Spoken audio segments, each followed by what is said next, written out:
अब ये इकोसिस्टम जो है इसको 3 अलग अलग टाइप्स में विभाजित किया जा सकता है। ये जो अबायोटिक फैक्टर्स हैं ये डिसाइड करते हैं कि एक जगह पर किस प्रकार के पौधे होंगे। तो जब आप जंगल में जाते हैं तो आपको लेयर्स में प्लांट्स देखने को मिलते हैं। सबसे पहले जमीन से जुड़ी हुई आपकी घासें होती हैं, फिर आपकी थोड़ी और बड़ी झाड़ियां होती हैं, फिर आपके छोटे छोटे हाइट के पेड़ होते हैं और फिर आपके बहुत बड़ी हाइट के पेड़ होते हैं। इकोसिस्टम में 4 मेजर प्रोसेसेस होते हैं जो आपको समझने होते हैं। इन 4 मेजर पिलर्स पे पूरा का पूरा इकोसिस्टम टिका रहता है। I can truly bet on this कि मेरे मुंह से हर वो शब्द निकल गया होगा जो आपके एग्जामिनेशन के लिए इंपॉर्टेंट है, जरूरी है। सो हेलो एवरीवन, कैसे हैं आप सब लोग? I hope each and every one of you is doing absolutely good. My name is doctor Vipin Kumar Sharma और मैं आप सभी लोगों का तहे दिल से स्वागत करता हूं हमारे इस प्यारे से चैनल कंपटीशन वाला पर in the mind map series, जहां पर आज हम लोग इकोसिस्टम चैप्टर की डिस्कशन करने वाले हैं। 2 टॉपिक्स इस चैप्टर के अंदर से हटा दिए गए हैं, एलिमिनेट कर दिए गए हैं। अब आपको इकोलॉजिकल सक्सेशन नहीं पढ़नी है और आपको इकोसिस्टम सर्विसेज के बारे में नहीं पढ़ना है, लेकिन उससे पहले के जितने भी टॉपिक्स हैं वो आपसे पूछे जा रहे होंगे इन द एग्जामिनेशन। इकोलॉजी का ये one of the easiest chapter है क्योंकि पूरा का पूरा कंसेप्चुअल है। अगर आप इसे समझ जाते हैं तो आपके दिमाग में ये बातें हमेशा रहेंगी और आप इनके क्वेश्चंस भी सॉल्व कर पा रहे होंगे। और बकायदा सिर्फ 2 स्लाइड्स के अंदर मैंने इस पूरे के पूरे चैप्टर को कंसोलिडेट कर दिया है। दिस इज स्लाइड नंबर 1 जो बहुत खुली खुली लिखी गई है and this is slide number 2। इसके बाद आपका इकोलॉजिकल पिरामिड की एक छोटी सी झलक हम यहां पर ले रहे होंगे। तो मोटा मोटा अगर आप देखें तो सिर्फ आपकी 2 स्लाइड्स है जिनके अंदर आपका काम हो रहा होगा। आइए बात करते हैं इकोसिस्टम की डेफिनेशन की। जब हम लोगों ने लास्ट चैप्टर शुरू किया था that is organisms and population, तो हमने इकोलॉजी की पूरी हायरार्की देखी थी। इकोलॉजी शुरू कहां से होती है? एक ऑर्गेनिज्म की स्टडी से। इसे ऑर्गेनिज्मिक इकोलॉजी या फिजियोलॉजिकल इकोलॉजी कहा जाता है। फिर एक जैसे ऑर्गेनिजम्स मिलकर एक पॉपुलेशन बनाते हैं, एक ही स्पीसीज के ऑर्गेनिजम्स मिलकर एक पॉपुलेशन बनाते हैं। फिर एक इलाके में रहने वाले जितने भी लिविंग ऑर्गेनिजम्स हैं सब मिलकर एक कम्युनिटी बनाते हैं और उसके बाद बनता है आपका इकोसिस्टम, जिसको हम लोग फंक्शनल यूनिट ऑफ इकोलॉजी कह रहे थे। क्यों? क्योंकि चीजें फंक्शनल कब होती है? जब बायोटिक और अबायोटिक फैक्टर्स दोनों मिल जाएं। प्लांट आपका अकेला खाना नहीं बना सकता, उसको सॉइल भी तो चाहिए जिसके ऊपर वो प्लांट टिका रह सके, उसको वाटर भी तो चाहिए जो वो आपका एब्जॉर्ब कर रहा है सॉइल से, उसको टेम्परेचर और लाइट भी तो चाहिए जो फोटोसिंथेसिस के लिए बहुत इंपॉर्टेंट है। यानी एक ऑर्गेनिज्म अकेला कुछ नहीं कर सकता, उसको काफी सारे अबायोटिक फैक्टर्स की भी रिक्वायरमेंट होती है। और ये बायोटिक और अबायोटिक फैक्टर्स की interaction for the first time हमें इकोसिस्टम में देखने को मिलती है, इसीलिए इसे फंक्शनल यूनिट कहा जाता है। यहां पर आपका काम धंधा स्टार्ट हो जाता है, फंक्शनिंग स्टार्ट हो जाती है एक इकोसिस्टम के अंदर। तो यहां बायोटिक और अबायोटिक फैक्टर दोनों आप कंसिडरेशन में ले सकते हो। अब ये जो अबायोटिक फैक्टर्स हैं ये डिसाइड करते हैं कि एक जगह पर किस प्रकार के पौधे होंगे। फॉर एग्जाम्पल एक इलाका है जहां पर पानी काफी कम है, जहां पर टेम्परेचर काफी ज्यादा है, so there are very good chances कि वहां पर आपका C4 प्लांट्स आपको देखने को मिल रहे होंगे जो वाटर कंजर्व कर सके। जिस प्रकार की कंडीशंस हैं एक इलाके में, वो कंडीशंस डिसाइड करती हैं कि वहां किस प्रकार के प्लांट्स सरवाइव करेंगे। और जिस प्रकार के प्लांट्स आएंगे उसी प्रकार के हर्बीवोर्स आएंगे उनको खाने के लिए, और जिस प्रकार के हर्बीवोर्स आएंगे उसी प्रकार के कार्निवोर्स आएंगे उनको खाने के लिए। यानी अगर आप देखें तो एक प्लांट है ना, और मैं एक हर्बीवोर हूं, मैं उस प्लांट को खाना पसंद करता हूं तभी तो मैं उस इलाके में जाऊंगा। अगर उस प्लांट को मैं खाना प्रेफर ही नहीं करता so I won't be belonging to that place, मैं किसी और जगह जाऊंगा जहां मेरा पसंदीदा प्लांट उग रहा होगा। तो अबायोटिक फैक्टर्स डिसाइड करती हैं कि किस तरीके की वेजिटेशन होगी, किस तरीके के प्लांट्स होंगे एक जगह पर। वो प्लांट्स डिसाइड करते हैं कि उनको खाने के लिए कौन से हर्बीवोर आएंगे, और वो हर्बीवोर जैसे होंगे उनको खाने वाले कार्निवोर भी उनके पीछे पीछे आ जाएंगे। और इसी प्रकार से आपका एक पूरा का पूरा इकोसिस्टम डेवलप हो जाता है, इसी प्रकार से आपका इकोसिस्टम तैयार हो जाता है। अगर आप देखें तो एक इकोसिस्टम में स्पीसीज कॉम्पोजिशन हम किसे कहेंगे? स्पीसीज कॉम्पोजिशन मतलब एक इकोसिस्टम में कौन कौन सी स्पीसीज और कितनी कितनी स्पीसीज पाई जा रही हैं। यानी आप देख रहे हैं यहां पर स्पीसीज के आइडेंटिफिकेशन को और इन्यूमरेशन को। इन्यूमरेशन मतलब यहां पर नंबर का छोटा सा एक फॉर्मेट आ रहा है NUM, है ना। इन्यूमरेशन मतलब कितनी अलग अलग टाइप की स्पीसीज हैं वो आइडेंटिफाई कर लीजिए एक इलाके में, और उनका नंबर क्या है ये आप आइडेंटिफाई कर लीजिए, तो आप स्पीसीज कॉम्पोजिशन बताएंगे। फॉर एग्जांपल मैं एक गार्डन इकोसिस्टम में गया, मैंने देखा यार 3 यहां पर बड़े बड़े पेड़ हैं, कौन कौन से हैं मैंने वो लिख दिए। फिर मैंने लिखा कि हाँ यार यहां पर इंसेक्ट पाए जा रहे हैं 15 अलग अलग टाइप के, कौन से हैं वो मैंने लिख दिए।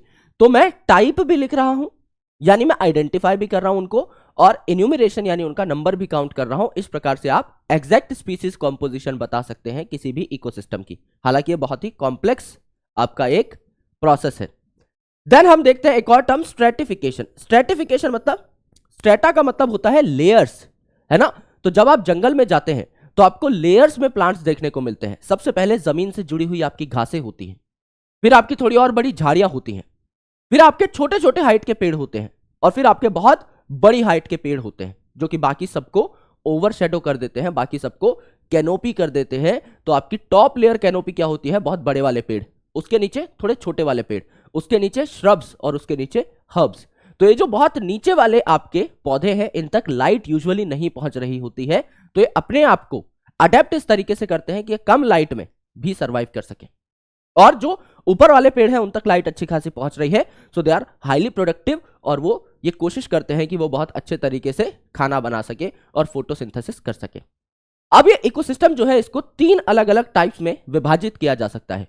पहले आपके वो इकोसिस्टम जो जमीन पर होते हैं, इन्हें टेरेस्ट्रियल इकोसिस्टम कहा जाता है। फॉर एग्जाम्पल, आपका घास का मैदान है यानी ग्रासलैंड है, आपका जंगल है यानी फॉरेस्ट है, आपका रेगिस्तान है यानी डेजर्ट है, ये सारे लैंड इकोसिस्टम्स हैं यानी टेरेस्ट्रियल इकोसिस्टम्स हैं। कुछ ऐसे इकोसिस्टम होते हैं जो पानी में होते हैं, जैसे आपका नदी है, तालाब है, झरना है, पॉन्ड है, ये सारी की सारी चीजें जो हो गई, है ना, ये आपकी एक्वाटिक इकोसिस्टम हो गई।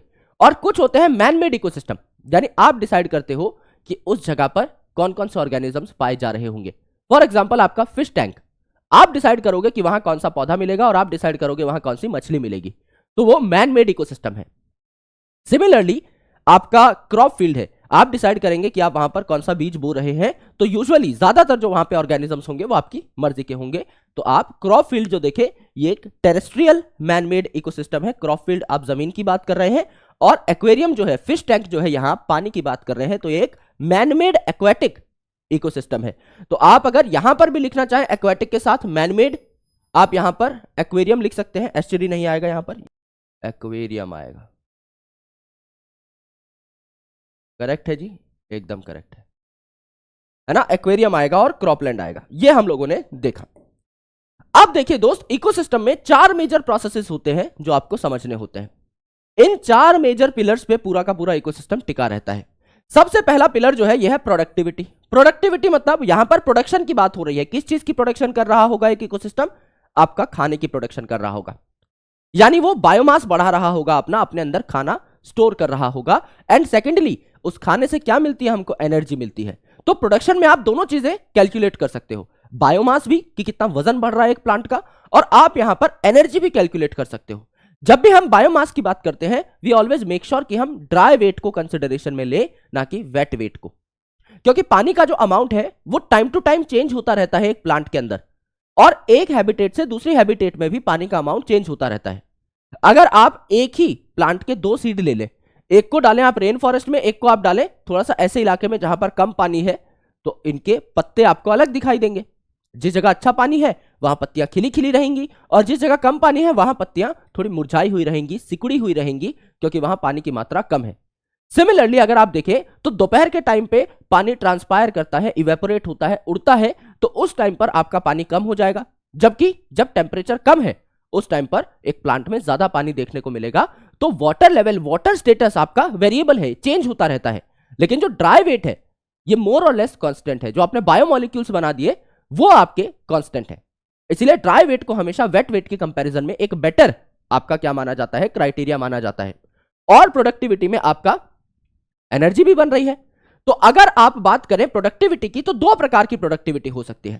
पहला, जब डायरेक्टली प्लांट खाना बना रहा है तो पहली बार जीवन में प्रोडक्टिविटी हुई है, that is called as primary productivity. Primary मतलब फर्स्ट टाइम। समझ लीजिए मैं एक पेड़ हूं, अब मेरे ऊपर सनलाइट गिरी तो मेरी पत्ती ने खाना बनाना स्टार्ट कर दिया, तो पहली बार केमिकल एनर्जी बनी है लाइट एनर्जी से, तो दिस इज प्राइमरी प्रोडक्टिविटी। अगर मैं बायोमास की बात करूं तो कितना ग्राम आपका बायोमास बना पर मीटर स्क्वायर एरिया में, this is productivity of biomass. And आप अगर देखें यहां पर एनर्जी में, तो किलो कैलोरी में हम एनर्जी लेंगे, पर मीटर स्क्वायर वही आपका पर मीटर स्क्वायर इलाके में आपकी कितनी एनर्जी बनी, यह है आपका प्राइमरी प्रोडक्शन, जो कि प्लांट बना रहे हैं डायरेक्टली। तो formed per unit area by plants, है ना, यह आपका क्या कहलाता है? प्राइमरी प्रोडक्शन कहलाता है बाय प्लांट्स। यह आपका प्राइमरी प्रोडक्शन कहलाता है। और सेकेंडरी प्रोडक्शन क्या होगा आपका, बाय कंज्यूमर, अगर आपकी ये चीजें तैयार हो रही हैं तो ये क्या कहलाएगा दोस्त आपका, ये आपका सेकेंडरी प्रोडक्टिविटी कहलाएगा। अब मैं एक पेड़ हूं, मेरे अंदर पहली बार केमिकल बने तो प्राइमरी प्रोडक्शन हो चुकी है, मुझे किसी एनिमल ने खा लिया। अब जब मुझे एनिमल ने खा लिया है, किसी हर्बीवोर ने खा लिया है, तो जाहिर सी बात है उसके अंदर भी तो बायोमास बनेगा, उसके अंदर भी तो एनर्जी बनेगी, दैट इज सेकेंडरी प्रोडक्शन। पहली बार नहीं बन रही है एनर्जी, प्लांट के बाद बन रही है, तो दैट इज सेकेंडरी प्रोडक्शन, जो कि आपका कंज्यूमर कर रहा है ना। जब आप इस प्रोडक्शन को, इस डेटा को पर यूनिट टाइम देखते हैं तो आप कहते हैं इसे रेट ऑफ प्रोडक्शन। किसी भी चीज का रेट क्या होता है, पर टाइम लगा दीजिए, है ना। तो this is called as productivity. तो प्रोडक्शन मतलब चीजें बन रही हैं, प्रोडक्टिविटी मतलब कितने टाइम में बन रही हैं। तो प्रोडक्टिविटी जो है इट इज रेट, है ना, रेट। तो ग्राम पर मीटर स्क्वायर इतना आपका बायोमास बन रहा है कितने टाइम में, पर ईयर, और किलो कैलोरी पर मीटर स्क्वायर कितने टाइम में, पर ईयर। तो इसे आप क्या बोलेंगे, एनुअल प्रोडक्टिविटी बोलेंगे। आपने टाइम क्या लिया है, एक साल का टाइम लिया है, तो इट इज एनुअल प्रोडक्टिविटी। आपने देखा कितना ग्राम पर मीटर स्क्वायर आपका बायोमास बना है एक साल में, कितना किलो कैलोरी पर मीटर स्क्वायर एनर्जी बनी है आपका एक साल में, दिस इज प्रोडक्टिविटी। आप यहां रेट निकाल रहे हैं तो पर टाइम आपने यहां पर यूनिट ले ली है, करेक्ट। तो मैं अगर प्लांट हूं, पहली बार मेरे अंदर केमिकल एनर्जी बन रही है, तो इट इज प्राइमरी प्रोडक्टिविटी। और मुझे किसी एनिमल ने खा लिया और उसके अंदर, अब जाहिर सी बात है सेकेंड टाइम केमिकल्स आपके यूटिलाइज हो रहे हैं, आपकी सेकेंड टाइम एनर्जी बन रही है, एक बार तो प्लांट में बन चुकी है, तो it is secondary productivity, correct. और अगर आप देखें मेरे भाई, यहां पर एक बहुत अच्छी टर्म है, that is GPP, gross primary productivity, and NPP, net primary productivity. एक प्लांट में खूब सारी एनर्जी बनी, लेट्स से 1000 किलो कैलोरी आपकी एनर्जी बनी, ठीक है, पर मीटर स्क्वायर 1000 किलो कैलोरी आपकी एनर्जी बनी। 1000 किलो कैलोरी में से क्या प्लांट खुद के लिए कुछ यूज नहीं करेगा, बिल्कुल करेगा। यानी उसके रेस्पिरेशन के जो रिक्वायरमेंट है वो भी तो उसे पूरे करने हैं। भाई प्लांट कुछ काम भी तो कर रहा है। अगर आप नौकरी करने जाते हो और आपको लेट्स से 1 लाख रुपए महीना सैलरी मिलती है, तो क्या आप 1 लाख के 1 लाख रुपए सेव कर लोगे, टैक्स नहीं दोगे? या आप उसके अलावा और चीजें नहीं करोगे, कम्यूट का पैसा नहीं लगेगा, आना जाना जो आप कैब में जा रहे हो या खुद की गाड़ी चला के जा रहे हो तो उसमें पेट्रोल भराना पड़ रहा है, जितनी भी सारी चीजें हैं वो तो आपके खर्चे हुए ना, वो भी तो आपको मैनेज करने हैं। तो आपकी सैलरी एज इट इज नहीं बचेगी, नेट कंपोनेंट कुछ और रहेगा। लेट्स से आपने बहुत इनिशियली अभी आप कमाना स्टार्ट कर रहे हो तो 35,000 में आपका खर्चा चल जाता है, 65 इज द नेट अमाउंट जो कि आपके हाथ में बचा है। तो ग्रॉस प्राइमरी प्रोडक्टिविटी क्या है, जितनी एनर्जी बनी, जितना बायोमास बना, दैट इज ग्रॉस टोटल। उसमें से आपने आर यानी रेस्पिरेटरी लॉस माइनस कर दिया, आपने खर्चे निकाल दिए। प्लांट भी तो रेस्पिरेशन करेगा, उसके लिए उसको भी एनर्जी इंपुट देना पड़ेगा। बचा हुआ जो हाथ में है नेट प्राइमरी प्रोडक्टिविटी, जो आगे और ऑर्गेनिज्म तक पास ऑन किया जा सकता है। भाई प्लांट खुद के पास जो बचा रहेगा वही तो आगे दे पाएगा, अपने रेस्पिरेटरी लॉस में से कटौती करके सामने वाले को थोड़ी देगा, अदरवाइज प्लांट की खुद की डेथ हो जाएगी। तो प्लांट पहले अपने सर्वाइवल के बारे में सोचेगा, अपना रेस्पिरेशन करेगा, उसके बाद देखा जाएगा भाई जो बचा है ये आप बांट सकते हैं या आप आगे ट्रांसपोर्ट कर सकते हैं अलग अलग ऑर्गेनिजम्स में। तो यहां पर नेट प्राइमरी प्रोडक्टिविटी क्या है, विच इज अवेलेबल फॉर कंज्यूमर्स, ठीक है। अगर आप देखें तो एक इकोसिस्टम को प्यार से समझने के लिए एक छोटा सा एग्जांपल लेते हैं हम लोग, लेट्स से पॉन्ड इकोसिस्टम का। तो यहां पर ये चारों चीजें होनी चाहिए। प्रोडक्टिविटी हम पढ़ चुके हैं, मतलब खाना बनाना, है ना। डीकंपोजिशन मतलब जो आपके ऑर्गेनिक मैटर बने हैं, खाना इज ऑर्गेनिक। तो ये जो ऑर्गेनिक मैटर बना है, जब भी किसी प्लांट की डेथ होगी, जब भी किसी एनिमल की डेथ होगी, किसी भी छोटे मोटे ऑर्गेनिज्म की डेथ होगी, तो बैक्टीरिया और फंगस जैसे डीकंपोजर्स आके उस ऑर्गेनिक मैटर को तोड़ना स्टार्ट करते हैं और इनऑर्गेनिक कंटेंट्स बनाना स्टार्ट करते हैं। This is decomposition. Energy flow, एक ऑर्गेनिज्म दूसरे को खा रहा है, दूसरा तीसरे को खा रहा है, तो एनर्जी फ्लो हो रही है, एनर्जी बह रही है। जैसे अगर मैं प्लांट हूं, मैंने खाना बनाया, तो मुझे कौन खाएगा, हर्बीवोर, जो प्लांट्स को खाता है, प्लांट के ऊपर फीड करता है। हर्बीवोर को कौन खाएगा, कार्निवोर, जो किसी एनिमल को खाता है। कार्निवोर को कौन खाएगा, टॉप कार्निवोर। तो एनर्जी फ्लो हो रही है, प्लांट से एनर्जी हर्बीवोर में गई, हर्बीवोर से कार्निवोर में, कार्निवोर से टॉप कार्निवोर में, इस प्रकार से एनर्जी फ्लो हो रही है। तो ये भी हमें देखना है। एंड न्यूट्रिएंट साइक्लिंग, अब जो डीकंपोजिशन से आपके न्यूट्रिएंट्स बने, ये साइकिल हो जाते हैं, ये सॉइल में ही जाएंगे, किसी भी ऑर्गेनिज्म की डेथ हुई है तो वो सॉइल में ही गिरेगा, सॉइल में डिकम्पोजर आके उसके टुकड़े टुकड़े कर देंगे एंड यहां पर जो न्यूट्रिएंट्स हैं वो मिट्टी में मिल जाएंगे। तो ये जो न्यूट्रिएंट्स है मेरे दोस्त, जाहिर सी बात है ये जो न्यूट्रिएंट्स होंगे ये सॉइल में अवेलेबल हैं, तो प्लांट्स इनको दोबारा रीएब्सॉर्ब कर सकते हैं। हम क्या कहते हैं, प्लांट को सॉइल से क्या मिलता है, वाटर एंड मिनरल्स, यानी वाटर एंड न्यूट्रिएंट्स। तो खुद किसी ऑर्गेनिज्म की अगर डेथ हो गई है तो उसके न्यूट्रिएंट्स भी रीएब्सॉर्ब किए जा सकते हैं बाय प्लांट, तो कोई भी रिसोर्स अनयूटिलाइज्ड नहीं जाती, ये आपको देखने को मिला। तो अगर आप पॉन्ड को देखें तो पॉन्ड के नीचे क्या है भैया, आपका पॉन्ड के नीचे तली पर थोड़ी सी सॉइल जमा होगी, तो अबायोटिक फैक्टर है सॉइल। सन रेडिएशन आती है यहां पर, और सन रेडिएशन की वजह से तापमान भी आपका पॉन्ड का बढ़ता रहता है, रेगुलेट होता रहता है ना। तो यहां पर आपका सॉइल भी है, आपका टेम्परेचर भी है, आपका लाइट भी है और पॉन्ड है, तो वाटर भी है यहां पर, जाहिर सी बात है। अगर आप यहां पर बायोटिक ऑर्गेनिजम्स की बात करेंगे तो खाना बनाने वाले प्लांट भी हैं, कुछ आपके यहां पर मार्जिनल प्लांट्स हैं जो इस पॉन्ड की मार्जिन पर ग्रो कर रहे होते हैं, है ना, इस पॉन्ड के किनारे पर। कुछ आपके फ्री फ्लोटिंग प्लांट्स भी हैं जो यहां पर आपके तैर रहे होते हैं। कुछ आपके फाइटोप्लैंक्टन भी हैं, फाइटो मतलब प्लांट लाइक जो कि खाना बना रहा है। कुछ आपके एल्गी भी हैं जो खाना बना सकते हैं। कुछ आपके अंदर की साइड आपके प्रेजेंट प्लांट्स हैं, है ना, नीचे की साइड सबमर्ज्ड प्लांट्स हैं आपके पानी में डूबे हुए, ये भी प्लांट है। तो दे आर प्रोड्यूसर्स, ये खाना बनाते हैं। अब इनको खाएंगे कौन, इन प्लांट्स को छोटी छोटी मछलियां हैं। फाइटोप्लैंक्टन को कौन खाता है, जू प्लैंक्टन खाता है। जू मतलब एनिमल लाइक, तो प्लांट पे फीड करेगा। फिर आपके डीकंपोजर्स भी हैं, क्योंकि ये शैलो वाटर बॉडी है आपकी पॉन्ड, तो यहां पर नीचे की साइड आपको डीकंपोजर भी देखने को मिलते हैं। फंगस है, बैक्टीरिया है, कुछ मरे हुए जो ऑर्गेनिजम्स हैं, प्लांट्स, एनिमल्स, उनको ये डिकंपोज कर सकते हैं। तो डिकंपोजर्स है, तो यहां पर न्यूट्रिएंट साइक्लिंग और डिकंपोजिशन भी थोड़ी बहुत देखने को मिलेगी, बिल्कुल देखने को मिलेगी। प्रोडक्टिविटी देखने को मिलेगी, सनलाइट की हेल्प से ये जो प्लांट्स हैं, ये जो फाइटोप्लैंक्टन से खाना बनाएंगे, बिल्कुल बनाएंगे। एनर्जी फ्लो भी है, यानी ये जो प्लांट खाना बना रहे हैं इनको एनिमल्स खा रहे होंगे, दोनों ही प्रेजेंट है पॉन्ड के अंदर। तो अगर आप देखो तो बायोटिक कंपोनेंट में खाना बनाने वाले फाइटोप्लैंक्टन भी है, एल्गी भी है, सबमर्ज्ड प्लांट भी है, फ्लोटिंग प्लांट भी है, मार्जिनल प्लांट्स भी है। हेट्रोट्रॉफ अगर आप देखें तो आपके जू प्लैंक्टन भी है जो फाइटोप्लैंक्टन को खाएंगे। आपके फ्री या बॉटम ड्वेलिंग फॉर्म्स भी है ना, फ्री फॉर्म्स भी है, और बॉटम पे रहने वाले आपके फॉर्म्स भी हैं जिनको बेंथिक फॉर्म्स कहा जाता है। तो सॉइल की क्वालिटी जो है वो बहुत मैटर करती है इन बॉटम ड्वेलिंग फॉर्म्स के लिए। ये बॉटम पे रह रहे हैं तो it is very essential for them to understand the quality of this soil, जो नीचे पॉन्ड में जमा हो रखे हैं। तो ये सॉइल की क्वालिटी ही डिसाइड करेगी कि किस प्रकार के बेंथिक प्लांट्स यहां पर या बेंथिक एनिमल्स यहां पर देखने को मिलेंगे। डीकंपोजर्स में फंगस आया, बैक्टीरिया आया, एंड मोस्ट इंपॉर्टेंट आपका फ्लैजिलेट्स आए।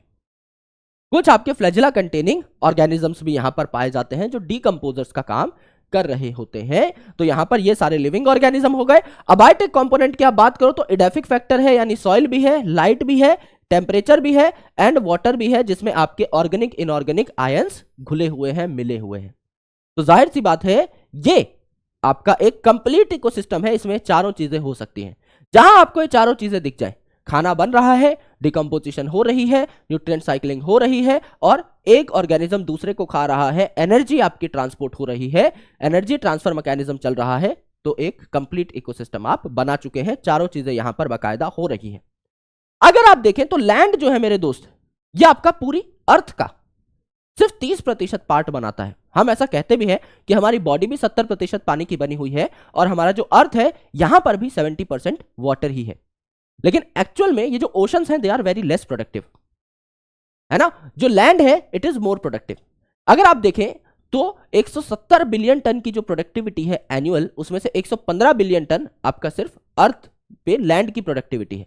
यानी कहने को ये 30% घेर रहा है अर्थ का, लेकिन प्रोडक्टिविटी इसकी 70% है। और ओशंस कहने को 70% घेर रहे हैं अर्थ का, लेकिन प्रोडक्टिविटी मात्र 30% है। यानी lands are far more productive, land ecosystems are far more productive as compare to your aquatic ecosystems. ठीक है, तो हमने प्रोडक्टिविटी के बारे में जाना, प्राइमरी प्रोडक्टिविटी के बारे में जाना जब प्लांट प्रोडक्टिविटी कर रहे हैं, सेकेंडरी प्रोडक्टिविटी के बारे में जाना जब कंज्यूमर्स प्रोडक्टिविटी कर रहे हैं, ग्रॉस यानी टोटल प्रोडक्शन जो प्लांट में हुई और उसमें से प्लांट ने रेस्पिरेटरी लॉसेस माइनस कर दिए, तो नेट प्राइमरी प्रोडक्टिविटी आपको देखने को मिली which is available for consumers. अब हम बात करते हैं डिकम्पोजिशन की। यानी अब समझ लीजिए किसी प्लांट की डेथ हो गई है, किसी एनिमल की डेथ हो गई है, तो ये डेड मैटर जो है इसको एक स्पेसिफिक नाम दिया जाता है, it is called as detritus. तो ये जो डेट्राइटस है मेरे भाई, इसके ऊपर आपका काफी सारे बैक्टीरिया, काफी सारे फंजाई फीड करते हैं और इस ऑर्गेनिक कंटेंट के और छोटे टुकड़े करते हैं, उसे इनऑर्गेनिक मैटर में कन्वर्ट कर देते हैं, है ना। तो जहां पर ये डिकम्पोजिशन चल रही होती है, डेट्राइटस को हम डिकम्पोज कर रहे होते हैं, इसे कहा जाता है डेट्राइटस फूड चेन, जहां पर डिकम्पोजर्स का बहुत इंपॉर्टेंट रोल होता है।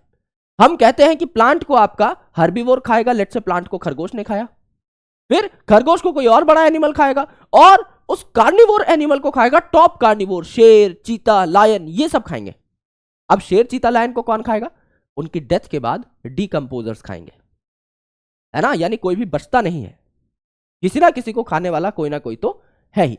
तो अर्थवर्म जो है, इन्हें फार्मर का फ्रेंड कहा जाता है, क्योंकि ये एक तो डिकम्पोजिशन करते हैं, आपका जो ऑर्गेनिक मैटर है इसके छोटे छोटे टुकड़े करते हैं, जिससे कि उनकी फर्दर डिकम्पोजिशन आसान हो सके, और ये सॉइल में ऐसे घूम घूम कर सॉइल को लूज भी करते हैं, यानी ब्रीदिंग स्पेस बनाते हैं, एयर स्पेस बनाते हैं उस सॉइल के अंदर, जिससे सॉइल की फर्टिलिटी बढ़ जाती है।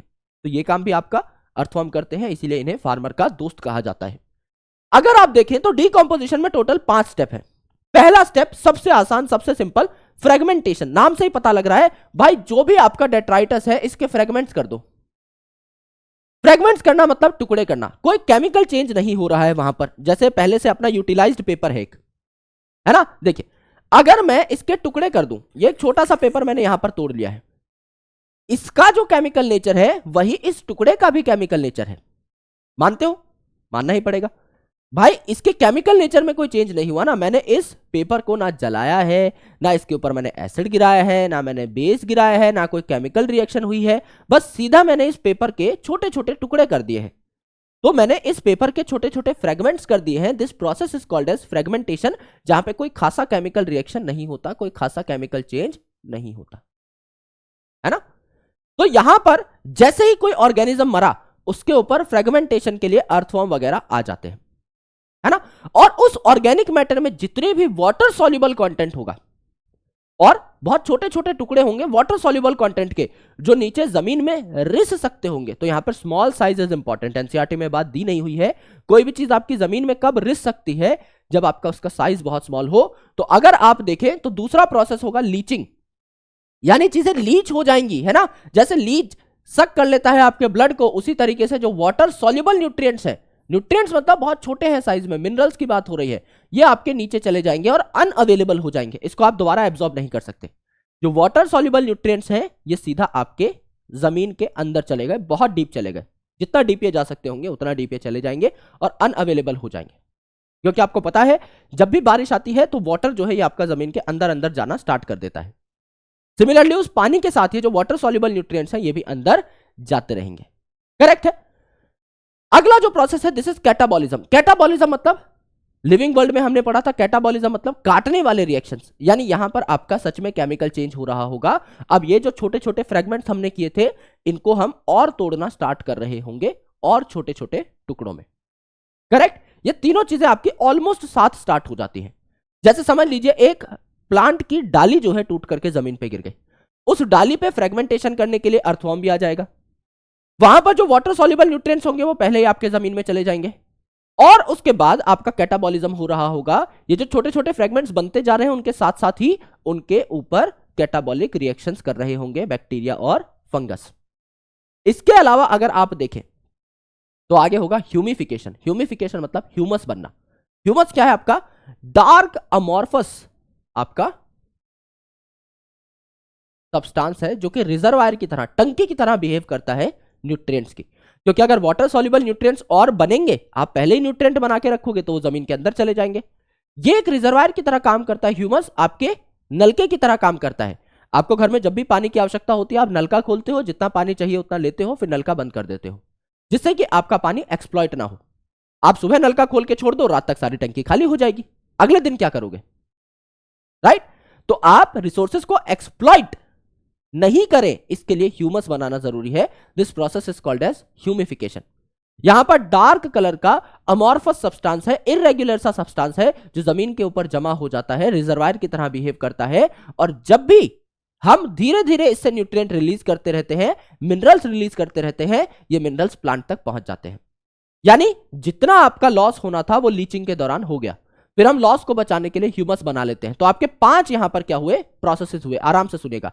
एक, पेड़ की टहनी टूट करके जमीन पर गिर गई है, उसके ऊपर फटाफट से फ्रेगमेंटेशन के लिए आपके डिकम्पोजर्स आ जाएंगे सर। उसके बाद जितने भी वाटर सॉल्युबल छोटे छोटे न्यूट्रिएंट्स हैं वो नीचे आपके डिफ्यूज हो जाएंगे। आपका मेन जो कंटेंट है, जो फ्रेगमेंट्स आपने बनाए हैं, वो अभी भी जमीन के ऊपर ही है ना। जो आपका नीचे जाना था, लीच होना था, वो चीजें लीच हो चुकी हैं। अब आपके जो पत्तियां हैं इनके छोटे छोटे टुकड़े हो गए हैं, इनके फर्दर छोटे टुकड़े करने, केमिकल चेंज इनमें करने आएंगे कैटाबॉलिक रिएक्शंस वाले बैक्टीरिया और फंगस। फिर इनके और छोटे छोटे टुकड़े हो गए, अब इनको डार्क कलर का बना दिया जाएगा, अमॉर्फस बना दिया जाएगा, जो कि कम रिएक्टिव होगा, जो कि आपका धीरे धीरे धीरे धीरे आपका न्यूट्रिएंट्स रिलीज करता रहे। एक नलका जैसे खोलते हैं और पानी रिलीज हो जाता है, इसी हिसाब से धीरे धीरे आपके न्यूट्रिएंट्स रिलीज हो। और जब ये न्यूट्रिएंट्स या मिनरल्स रिलीज होंगे, इस प्रोसेस को मिनरलाइजेशन बोला जाएगा। यानी पहले फ्रेगमेंटेशन, फिर लीचिंग, फिर आपका कैटाबॉलिज्म, फिर ह्यूमिफिकेशन, फिर मिनरलाइजेशन। ये आपके 5 स्टेप है और एकदम सीक्वेंस के अंदर ये स्टेप्स आ रहे होते हैं। अब अगर आपको डिकम्पोजिशन फास्ट करनी है तो किन चीजों की डिकम्पोजिशन फास्ट करोगे, है ना। जो आपके नाइट्रोजन कंटेनिंग या आपके वाटर सॉल्युबल केमिकल्स होते हैं, ऑर्गेनिक केमिकल्स, इनकी डिकम्पोजिशन फास्ट होती है, इनको तोड़ना आसान होता है ना। ऑक्सीजन अगर ज्यादा दोगे तो डिकम्पोजिशन फास्ट होगी, क्योंकि oxygen is required for the decomposition purpose, है ना। और वार्म और ह्यूमिड कंडीशन दोगे तो एक किसकी कंडीशन है वार्म और ह्यूमिड, आपकी फंगस की कंडीशन है। फंगस आपके ज्यादा अच्छे तरीके से काम कर पाते हैं जब इन्हें वार्म और मॉइस्ट कंडीशन मिलती है, तो फंगस ही आपका मेन डिकम्पोजर है, तो वार्म और ह्यूमिड कंडीशन में तो धूम मचा देगा। इसकी अपोजिट कंडीशन दे दो, वार्म ना देकर के आप टेम्परेचर कम कर दो, गर्म की जगह ठंडा कर दो, तो डिकम्पोजिशन स्लो हो जाएगी, है ना। अब ऑक्सीजन बढ़ाने की जगह ऑक्सीजन घटा दो, डिकम्पोजिशन स्लो हो जाएगी।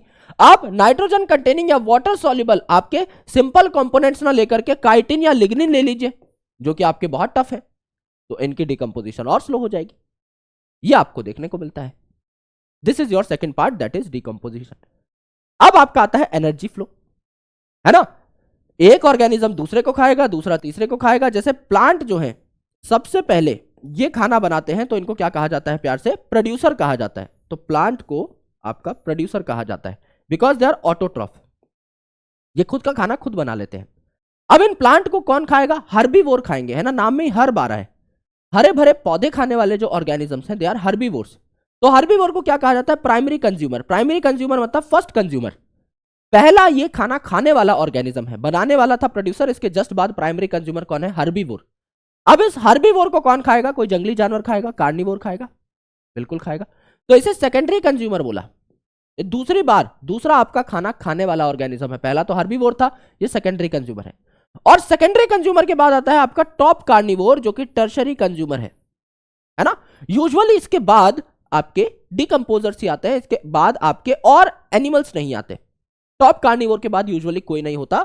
तो आपकी फूड चेन अगर आप देखें तो 3-4 स्टेप्स के अंदर सिमट रही होती है। क्यों, क्योंकि आपका एक रूल है एनर्जी ट्रांसफर का, 10% रूल, जिसे कहा जाता है लिंडमैन्स 10% रूल, है ना। तो अकॉर्डिंग टू लिंडमैन साहब का ये जो 10% रूल है, इन्होंने कहा कि प्लांट में जितनी एनर्जी है उसका 10% ही आगे पहुंचेगा, बाकी हीट की फॉर्म में लॉस हो जाएगा। इसका 10% ही आगे पहुंचेगा, इसका 10% ही आगे पहुंचेगा। तो टर्शरी कंज्यूमर को वैसे ही काफी कम एनर्जी मिल रही होती है। इसके बाद अगर कोई आता है तो उस कम एनर्जी का भी 10% उसे मिल रहा होगा, विच इज वेरी लेस।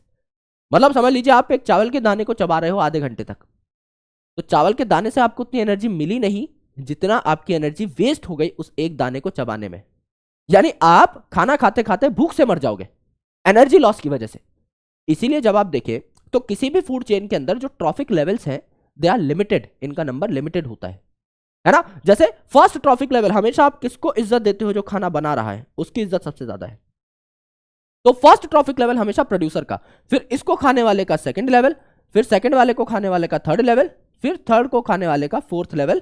तो आपके usually 4 trophic level, max to max किन्हीं फूड चेन्स में 5 ट्रॉफिक लेवल्स देखने को मिलते हैं, उससे ज्यादा नहीं। अदरवाइज आपका यहां पर एनर्जी लॉस बहुत सारा हो जाएगा।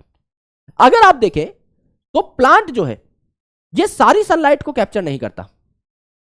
जितने भी सनलाइट अवेलेबल है एक प्लांट के लिए, उसमें से 50% ही ऐसी सनलाइट है जो कि फोटोसिंथेसिस करा सकती है। इसको पार कहा जाता है, PAR, photosynthetically active radiation.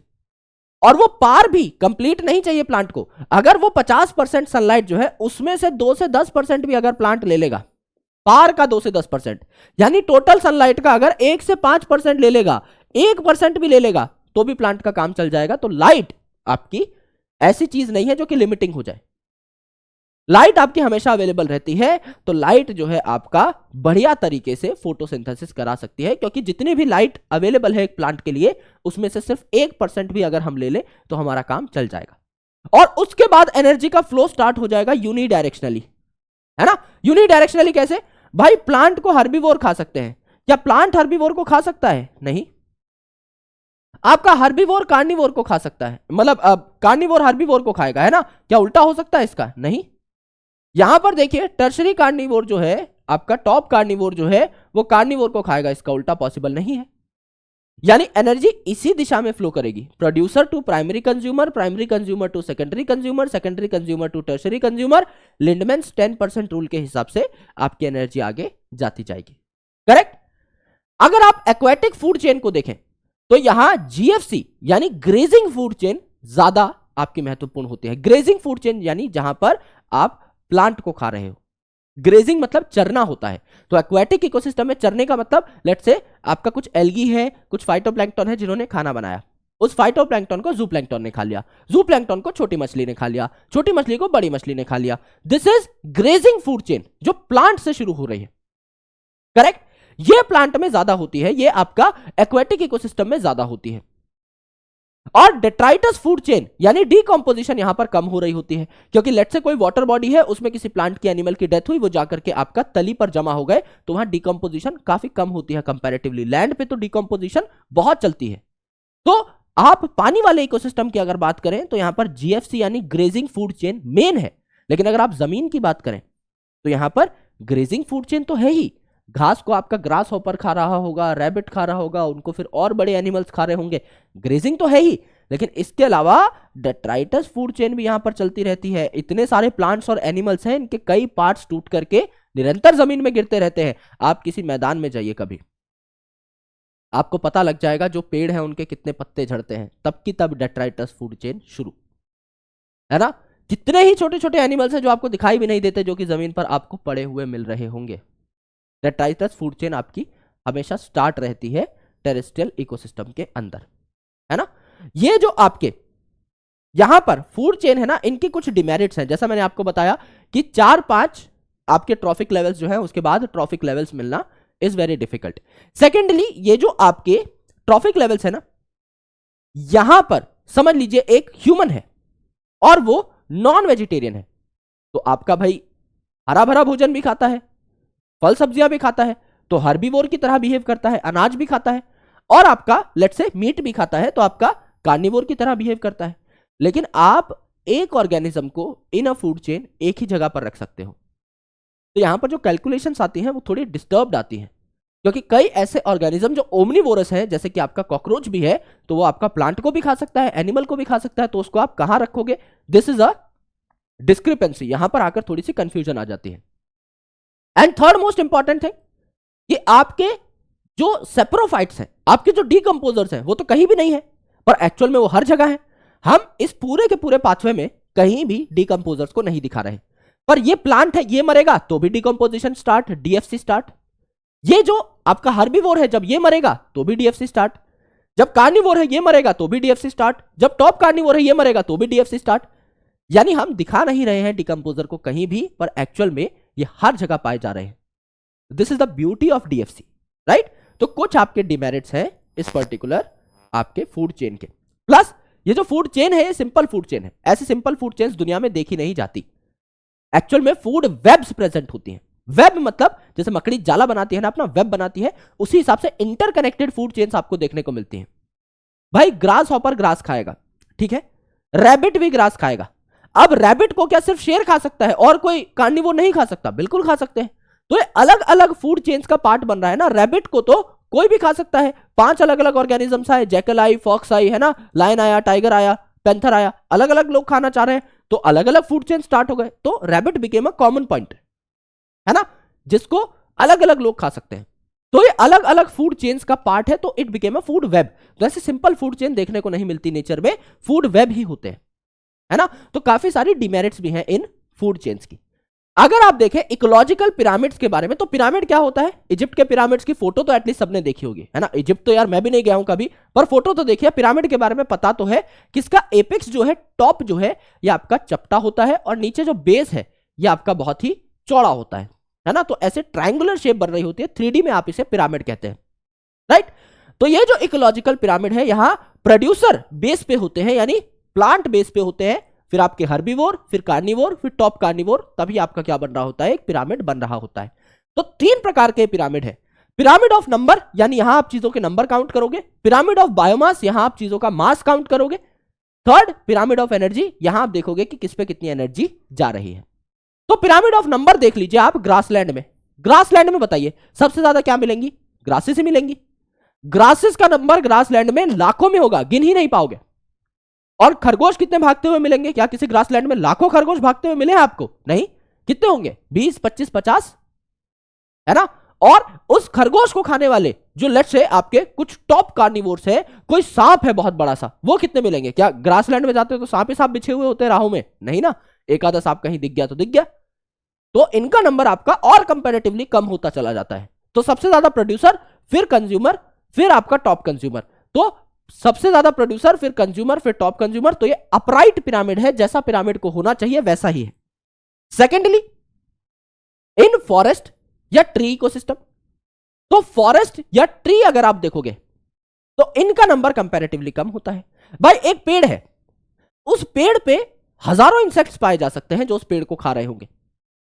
Insects जो हैं they can also be phytophagous, वो भी प्लांट्स को खा सकते हैं। हर्बीवोरस इंसेक्ट्स भी होते हैं, और आपकी बर्ड्स भी आपकी हर्बीवोरस होती है। तो उसी प्लांट पे आप देखोगे तो एक ही पेड़ काउंट होगा, नंबर तो एक ही काउंट होगा, और उसके ऊपर 50 घोंसले बने हुए हैं, यानी एनिमल्स उस पे बहुत रह रहे हैं, है ना। इंसेक्ट्स उस पे हजारों रह रहे हैं। तो यहां इन्वर्टेड हो जाता है आपका पिरामिड, यानी प्रोड्यूसर का नंबर अब कम है, पेड़ का नंबर कम है, इंसेक्ट्स का नंबर ज्यादा है, तो इन्वर्ट हो गया पिरामिड, उल्टा हो गया। सिमिलरली अगर आप बायोमास देखें तो आपका फॉरेस्ट में जो बायोमास है ये प्लांट का सबसे ज्यादा है। एक ही प्लांट आपका हजारों केजी का होता है, एनिमल्स का इतना वजन नहीं होता, है ना। और फॉरेस्ट में तो पेड़ ही पेड़ है। तो यहां पर अगर आप देखेंगे तो फॉरेस्ट जो है इसका बायोमास बहुत ज्यादा है प्रोड्यूसर्स का। फिर आपका जो एनिमल्स है, छोटे एनिमल्स, उनका थोड़ा और कम, बड़े एनिमल्स की तादाद और कम होती है, तो उनका मास कंपैरेटिवली और कम, है ना। तो ये एक अपराइट पिरामिड होता है। अगर आप एक्वेटिक को देखेंगे तो यूजुअली जो बायोमास है आपका फाइटोप्लैंक्टन का, उससे ज्यादा बायोमास होता है जूप्लैंक्टन का। तो उल्टा चल रहा है यहां पर, है ना। तो आपका उल्टा चल रहा है, तो ये इन्वर्टेड है। क्वेश्चन यूजुअली इन्वर्टेड पे ही आएगा। तो forest ecosystem when it comes to number, and pond ecosystem when it comes to biomass. Energy अगर आप देखेंगे तो 1% आपको सनलाइट चाहिए, है ना। 1% आपको सनलाइट चाहिए प्रोड्यूसर में खाना बनवाने के लिए। फिर प्रोड्यूसर की 10% एनर्जी ही आपकी हर्बीवोर में जाएगी, हर्बीवोर की 10% एनर्जी ही कार्निवोर में जाएगी, कार्निवोर की 10% एनर्जी टॉप कार्निवोर में जाएगी। इट इज ऑलवेज अपराइट, ये इन्वर्टेड नहीं हो सकता, इट इज ऑलवेज अपराइट, है ना। ये आपकी छोटी छोटी बातें थी जहां हमने पूरे चैप्टर को मात्र 2 स्लाइड्स के अंदर कंप्लीट कर लिया। और आप एनसीईआरटी में जाकर देखेंगे एक भी इंपॉर्टेंट बात आपकी छूटी नहीं है। I can truly bet on this कि मेरे मुंह से हर वो शब्द निकल गया होगा जो आपके एग्जामिनेशन के लिए इंपॉर्टेंट है, जरूरी है। तो ये बहुत प्यारी सी जो सीरीज है, इसको आपने बहुत प्यार दिया है, बहुत सपोर्ट दिया है। अगर ये सेशन भी देख करके आपको मजा आ गया हो तो Vipu sir OP in the comment section please. और मैं मिलता हूं आपसे अगले सेशन में, जहां पर हम लोग डिस्कशन कर रहे होंगे चैप्टर की, which is biodiversity and it's conservation, और हमारी इकोलॉजी भी समाप्त हो रही होगी। तो thank you so much, lots of love, जय हिंद। मिलता हूं आपसे अगले सेशन में, तब तक के लिए अपना ख्याल रखिए और पढ़ाई करते रहिए। Thank you.